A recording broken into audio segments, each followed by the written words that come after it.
Hello दोस्तों। तो बहुत बहुत स्वागत है मोतिहारी स्टडी पॉइंट में। तो इस वीडियो में हम लोग देखेंगे हिस्टोरी का ऑब्जेक्टिव प्रश्न, यानी कि इतिहास का ऑब्जेक्टिव प्रश्न देखेंगे। वो भी चैप्टर 1 देखेंगे, जो कि मैट्रिक बोर्ड परीक्षा 2023 के लिए एक एक प्रश्न बहुत ही महत्वपूर्ण प्रश्न है। और इस वीडियो को आप देख लेते हैं तो एक पार्ट में जितने भी ऑब्जेक्टिव प्रश्न पूछेगा 2023 परीक्षा में, तो इसमें से इस पार्ट से पूछेगा तो आपका एक भी प्रश्न नहीं छूटेगा, क्योंकि इस पार्ट में जितने भी ऑब्जेक्टिव प्रश्न है तो उस प्रश्न को इस वीडियो के माध्यम से देखेंगे। तो चलिए प्रश्न को देखते हैं। और प्रश्न देखने से पहले बता देना चाहता हूं कि जो प्रश्न आपको याद है तो उसको कमेंट के माध्यम से आप आंसर दे सकते हैं। जो प्रश्न आपको याद नहीं है तो उसको लिख कर याद कर लीजिए, क्योंकि मैट्रिक बोर्ड परीक्षा 2023 के लिए एक एक प्रश्न बहुत ही महत्वपूर्ण प्रश्न है। तो चलिए प्रश्न को देखते हैं। तो एक नंबर प्रश्न लिख रहा है, इटली तथा जर्मनी वर्तमान में किस महादेश के अंतर्गत आते हैं। यानी कि प्रश्न आपसे पूछा जा रहा है कि इटली तथा जर्मनी वर्तमान में किस महादेश के अंतर्गत आते हैं। तो यूरोप, यानी कि सी नंबर सही आंसर हो जाएगा। तो आइए अगले प्रश्न को देखते हैं। तो 2 नंबर प्रश्न कर रहे हैं, फ्रांस में किस शासक वंश की पुनर्स्थापना विनय कांग्रेस द्वारा की गई थी।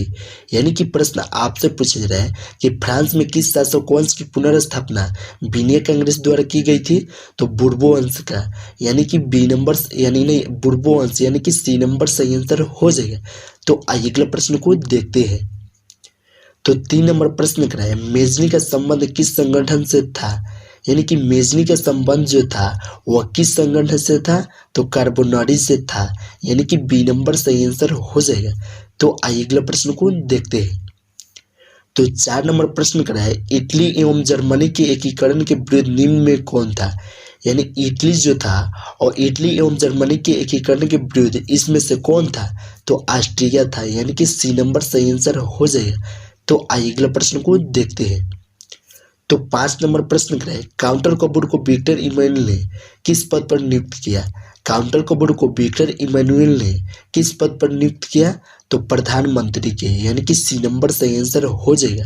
तो आइए अगले प्रश्न को देखते हैं। तो 6 नंबर प्रश्न कर रहे हैं, गैरीबाल्डी पेशे से क्या था। गैरीबाल्डी पेशे से क्या था। तो नाविक, यानी कि डी नंबर सही आंसर हो जाएगा। तो आइए अगले प्रश्न को देखते हैं। तो 7 नंबर प्रश्न कर रहा है, जर्मन राज्य का निर्माण किसने किया था। यानी कि प्रश्न आपसे पूछा जा रहा है कि जर्मन राज्य का निर्माण किसने किया था। तो नेपोलियन बोनापार्ट ने किया था, यानी कि बी नंबर सही आंसर हो जाएगा। तो आइए अगले प्रश्न को देखते हैं। तो 8 नंबर प्रश्न कर रहा है, जलबेरिन कैसी संस्था थी। जलबेरिन कैसी संस्था थी। तो व्यापारियों की, यानी कि बी नंबर सही आंसर हो जाएगा। तो आइए अगले प्रश्न को देखते हैं। तो 9 नंबर प्रश्न कर रहे हैं, रक्त एवं लौह की नीति का अवलंबन किसने किया। रक्त एवं लौह की नीति का अवलंबन किसने किया था। तो बिस्मार्क ने, यानी कि सी नंबर सही आंसर हो जाएगा। तो आइए अगले प्रश्न को देखते हैं। तो 10 नंबर प्रश्न कर रहे हैं, फ्रैंकफर्ट की संधि कब हुई थी। फ्रैंकफर्ट की संधि कब हुई थी।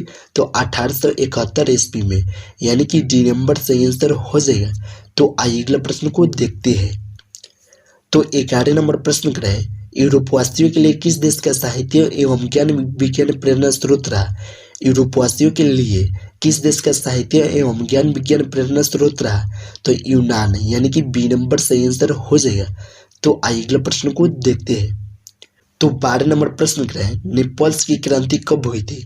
नेपल्स की क्रांति कब हुई थी। तो 1821 ईस्वी में, यानी कि बी नंबर सही आंसर हो जाएगा।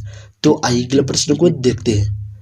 तो 13 नंबर प्रश्न कर रहा है, चार्टिस्ट आंदोलन कहाँ हुआ। चार्टिस्ट आंदोलन कहाँ हुआ। तो इंग्लैंड में, यानी कि डी नंबर सही आंसर हो जाएगा। तो आइए अगले प्रश्न को देखते हैं। तो 14 नंबर प्रश्न कर रहा है, यूनान को एक स्वतंत्र राष्ट्र घोषित किया गया। यानी कि यूनान को स्वतंत्र राष्ट्र घोषित देश कब किया गया था। तो 1832 ईस्वी में, यानी कि बी नंबर सही आंसर हो जाएगा। तो आइए अगले प्रश्न को देखते हैं। तो 15 नंबर प्रश्न कर रहा है, ऐतिहासिक द्वंद्ववाद की व्याख्या किसने की। तो हेगेल ने, यानी कि ए नंबर सही आंसर हो जाएगा। तो आइए अगले प्रश्न को देखते हैं। तो 16 नंबर प्रश्न कर रहा है, एड्रियानोपल की संधि कब हुई थी। यानी कि प्रश्न आपसे पूछा जा रहा है कि एड्रियानोपल की संधि कब हुई थी। तो 1829 ईस्वी में, यानी कि बी नंबर सही आंसर हो जाएगा। तो आइए अगले प्रश्न को देखते हैं। तो 17 नंबर प्रश्न करें, एड्रियानोपोल की संधि किन दो देशों के बीच हुई थी? एड्रियानोपोल की संधि किन दो देशों के बीच हुई थी? तो तुर्की और रूस, यानी कि ए नंबर सही आंसर हो जाएगा। तो आइए अगले प्रश्न को देखते हैं। तो 18 नंबर प्रश्न करें, सिडोन का युद्ध किसके बीच हुआ? यानी कि प्रश्न आपसे पूछा जा रहा है कि सिडोन का युद्ध किसके बीच हुआ था? तो फ्रांस और पर्सा के, यानी कि सी नंबर सही आंसर हो जाएगा। तो आइए अगले प्रश्न को देखते हैं। तो 19 नंबर प्रश्न करें, किस देश का हंगरी पर पूर्ण आधिपत्य था? तो ऑस्ट्रिया, यानी कि बी नंबर सही आंसर हो जाएगा। तो आइए अगले प्रश्न को देखते हैं। तो 20 नंबर प्रश्न करें, पोलैंड के विद्रोह को किसने कुचल दिया? यानी कि प्रश्न आपसे पूछा जा रहा है कि पोलैंड के विद्रोह को किसने कुचल दिया? तो रूस ने, यानी कि ए नंबर सही आंसर हो जाएगा। तो आइए अगले प्रश्न को देखते हैं। तो 21 नंबर प्रश्न करें, सन 1870 में फ्रांस और पर्सा के बीच युद्ध कहाँ हुआ था? यानी कि प्रश्न आपसे पूछा रहा है कि सन 1870 में फ्रांस और पर्सा के बीच युद्ध कहाँ हुआ था? तो सिडोन में, यानी कि ए नंबर सही आंसर हो जाएगा। तो आइए अगले प्रश्न को देखते हैं। तो 22 नंबर प्रश्न करें, किस युद्ध के बाद जर्मनी का एकीकरण पूरा हुआ? यानी कि प्रश्न आपसे पूछा जा रहा है कि किस युद्ध के बाद जर्मनी का एकीकरण पूरा हुआ? तो सिडोन का युद्ध से, यानी कि डी नंबर सही आंसर हो जाएगा। तो आइए अगले प्रश्न को देखते हैं। तो 23 नंबर प्रश्न करें, यंग यूरोप का संस्थापक कौन था? यंग यूरोप का संस्थापक कौन था? तो मेजनी, यानी कि ए नंबर सही आंसर हो जाएगा। तो आइए अगले प्रश्न को देखते हैं। तो 24 नंबर प्रश्न करें, यूरोप का मरीज किससे कहा जाता था? यानी कि प्रश्न आपसे पूछ रहा है कि यूरोप का मरीज किससे कहा जाता था? तो तुर्की को, यानी कि ए नंबर सही आंसर हो जाएगा। तो आइए अगले प्रश्न को देखते हैं। तो 25 नंबर प्रश्न करें, वियना कांग्रेस कब हुआ था? वियना कांग्रेस कब हुआ था? तो 1815 ईस्वी में, यानी कि ए नंबर सही आंसर हो जाएगा। तो आइए अगला प्रश्न को देखते हैं। तो 26 नंबर प्रश्न करें, जर्मनी के एकीकरण का प्रमुख वास्तुकार कौन था? यानी कि प्रश्न आपसे पूछ रहा है कि जर्मनी के एकीकरण का प्रमुख वास्तुकार कौन था? तो बिस्मार्क, यानी कि डी नंबर सही आंसर हो जाएगा। तो आइए अगले प्रश्न को देखते हैं। तो 27 नंबर प्रश्न करें, इटली के एकीकरण में निम्न में से किसका संबंध नहीं था? यानी कि इनमें से किसका संबंध इटली के एकीकरण में नहीं था?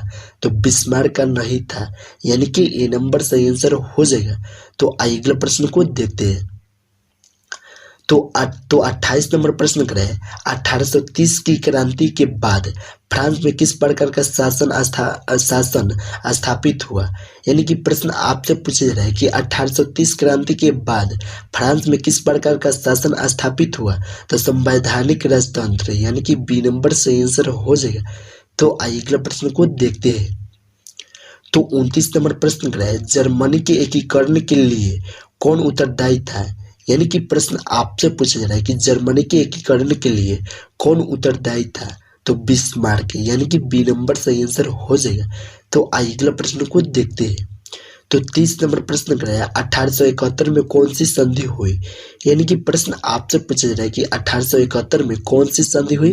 तो फ्रैंकफर्ट की संधि, यानी कि ए नंबर सही आंसर हो जाएगा। तो दोस्तों, इस वीडियो में हम लोग देखे 30 ऑब्जेक्टिव प्रश्न जो कि मैट्रिक बोर्ड परीक्षा 2023 के लिए एक एक प्रश्न बहुत ही महत्वपूर्ण था।